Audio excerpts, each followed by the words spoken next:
ನಮ್ಮ ಭಾಗ ಬಹಳಷ್ಟು ನಮಗೂ ಕೂಡ ಅದರ ಅರಿವಿದೆ. ಸಾಕಷ್ಟು ನೀರಾವರಿ ಯೋಜನೆಗಳು, ಸಾಕಷ್ಟು ಸರ್ಕಾರಿ ಅನುದಾನ ಇನ್ನೂ ನಮ್ಮ ಈ ಭಾಗಕ್ಕೆ ಬರಬೇಕು. ಸೊ ಅದಕ್ಕೋಸ್ಕರ ನಿಮ್ಮ ರಾಜಕಾರಣ ನನ್ನನ್ನು ಹಿಡ್ಕೊಂಡು ಮಾತಾಡ್ತೀನಿ.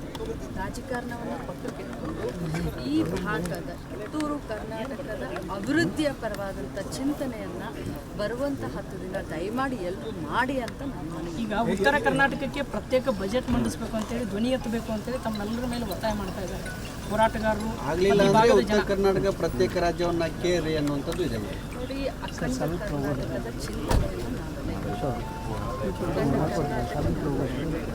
ಉತ್ತರ ಕರ್ನಾಟಕ, ದಕ್ಷಿಣ ಕರ್ನಾಟಕ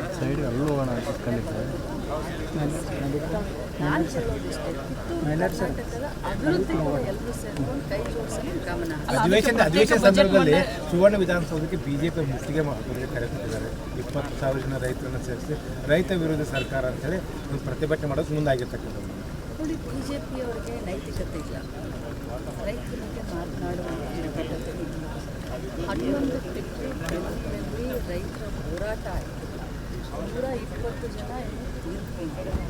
ಅವರ ಹೋಮ್ ಮಿನಿಸ್ಟ್ರ್ ಮಗನೇ, ಆ ಪಕ್ಷದ ಹೋಮ್ ಮಿನಿಸ್ಟ್ರ್ ಮಗನೇ ರೈತರ ಮೇಲೆ ಗಾಡಿಯನ್ನು ಕಳಿಸ್ಕೊಂಡು ಹೋಗೋದು, ರೈತರು ಸತ್ತಿದ್ದು, ರೈತರ ಹೋರಾಟವನ್ನು ಹತ್ತಿಕ್ಕಲು ಎಲ್ಲ ಕಸರತ್ತನ್ನು ಮಾಡಿದ್ರು.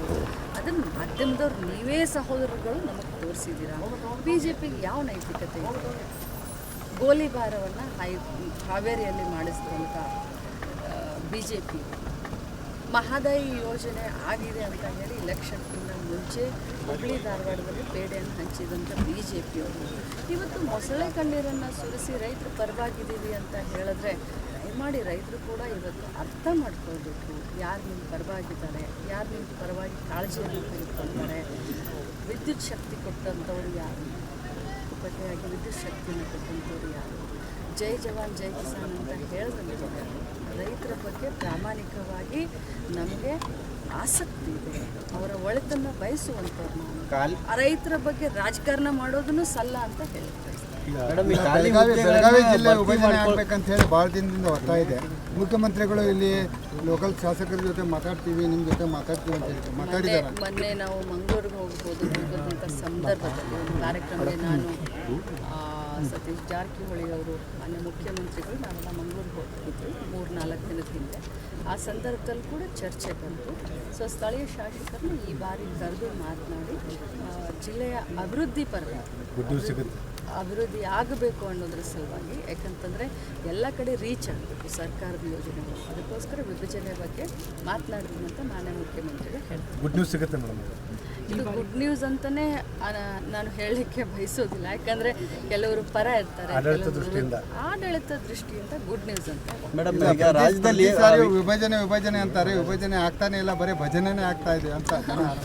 ನೀವು ಒಂದು ಸ್ವಲ್ಪ ಜಾಸ್ತಿ ಭಜನೆ ನಮ್ಮ ಜೊತೆ ಮಾಡಿ ಎಲ್ಲರೂ ಸೇರಿಕೊಂಡು ಆಡಳಿತ ದೃಷ್ಟಿಯಿಂದ ಒಳ್ಳೆ ನಿರ್ಣಯ. ಮೇಡಮ್, ಉತ್ತರ ಕರ್ನಾಟಕ ಈ ಬೆಳಗಾವಿ ಉತ್ತರ ಕರ್ನಾಟಕ ಪ್ರತ್ಯೇಕ ರಾಜ್ಯ ಗಣೇಶ್ ಹುಕ್ಕೇರಿ ಅವರು ಒತ್ತಾಯ ಮಾಡ್ತಾರೆ. ನಿಮ್ಮ ಪಕ್ಷ ಗಣೇಶ್ ಹುಕ್ಕೇರಿ ಎಲ್ಲರೂ ಕೂಡ ತಾವು ಮಾಧ್ಯಮದವ್ರು ಪ್ರಶ್ನೆ ಕೇಳಬೇಕಾದ್ರೆ ಕರೆಕ್ಟಾಗಿ ಕೇಳ್ಕೊಂಡು ಕೇಳಿ. ಮೇಡಮ್, ಎಲ್ಲರಿಗೂ ಹೇಳ್ತಾ ಇಲ್ಲ. ರಾಜು ಕಾಗೆ ಅವರು ಪತ್ರನ ಬರೆದಿದ್ದಾರೆ ಮೇಡಮ್, ಇಂಡೈರೆಕ್ಟ್ ಆಗಿ ಮಾತಾಡ್ತೀನಿ.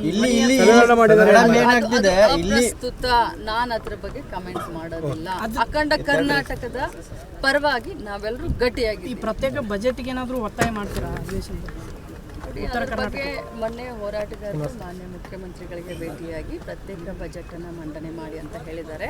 ಮಾನ್ಯ ಮುಖ್ಯಮಂತ್ರಿಗಳು ಕೂಡ ನಾವು ಚರ್ಚೆ ಒಂದೊಂದು ಜಿಲ್ಲೆಯ ಎಲ್ಲರನ್ನೂ ಕರೆದು ಮಾತನಾಡುವಂಥ ಸಂದರ್ಭದಲ್ಲಿ ನಾವು ಕೂಡ ಎಲ್ಲರೂ ರಾಜು ಸೇಠ್ ಅವರು ನಾವು ಎಲ್ಲರೂ ಕೂಡ ಒತ್ತಾಯ ಮಾಡಿದಂಥ ಸಂದರ್ಭದಲ್ಲಿ ಈ ಭಾಗದಲ್ಲಿ ಏನು ಈಗ ಕ್ಯಾಬಿನೆಟ್ ಮೀಟಿಂಗ್ಗಳು, ಸೊ ಈ ಭಾಗಕ್ಕೇ ಬೇಕಾದಂಥ ಕ್ಯಾಬಿನೆಟ್ ವಿಚಾರಗಳನ್ನ ತೆಗೆದುಕೊಳ್ತೀವಿ, ಅದರಲ್ಲಿನ ಘೋಷಣೆ ಮಾಡ್ತೀವಿ ಅಂತ ಮಾನ್ಯ ಮುಖ್ಯಮಂತ್ರಿಗಳು ನಮಗೆ. ಮೇಡಮ್, ರಾಜ್ಯದ ವಿವಿಧ ಇಲಾಖೆಯಲ್ಲಿ ಸುಮಾರು 2,76,000 ಹುದ್ದೆಗಳು ಖಾಲಿ ಇದ್ದಾವೆ. ಅನುಷ್ಠಾನ ಅಂದರೆ ಗ್ಯಾರಂಟಿ ಯೋಜನೆ ಅನುಷ್ಠಾನ ವಿಚಾರದಲ್ಲಿ ಉಳಿದಿದ್ದನ್ನೆಲ್ಲವನ್ನು ಸರ್ಕಾರ ಮರ್ತಿದೆ ಅನ್ನೋಂಥದ್ದು. 2.5 ವರ್ಷ ಆಯಿತು ನಮ್ಮ ಸರ್ಕಾರ, 2.5 ಲಕ್ಷ ಹುದ್ದೆಗಳು ಖಾಲಿ ಇದ್ದಾವೆ ಅಂತ ಹೇಳ್ತೀನಿ.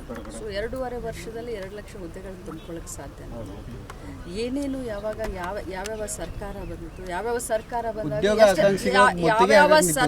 ಬಂದಾಗ ಯಾವ್ಯಾವ ಸರ್ಕಾರಗಳು ಎಷ್ಟೊಂದು ಉದ್ಯೋಗವನ್ನು ಸೃಷ್ಟಿ ಮಾಡಿದೆ, ಉದ್ಯೋಗವನ್ನು ಕೊಟ್ಟಿದೆ, ಅದನ್ನು ಮೊದಲು ತಾವೆಲ್ಲರೂ ಗಮನ ಹರಿಸಿ ಆಮೇಲೆ ಕೇಳಿ. ಖಂಡಿತವಾಗ್ಲೂ ಉದ್ಯೋಗ ಕೇಳ್ತಾ ಇದ್ದಾರೆ, ದುಡಿಯುವ ಕೈಗೆ ಉದ್ಯೋಗ ಕೊಡಬೇಕಾಗಿರೋದು ಸರ್ಕಾರದ ಆದ್ಯ ಕರ್ತವ್ಯ. ಅದನ್ನು ನಾವು ಖಂಡಿತವಾಗ್ಲೂ ಮಾಡ್ತೀವಿ.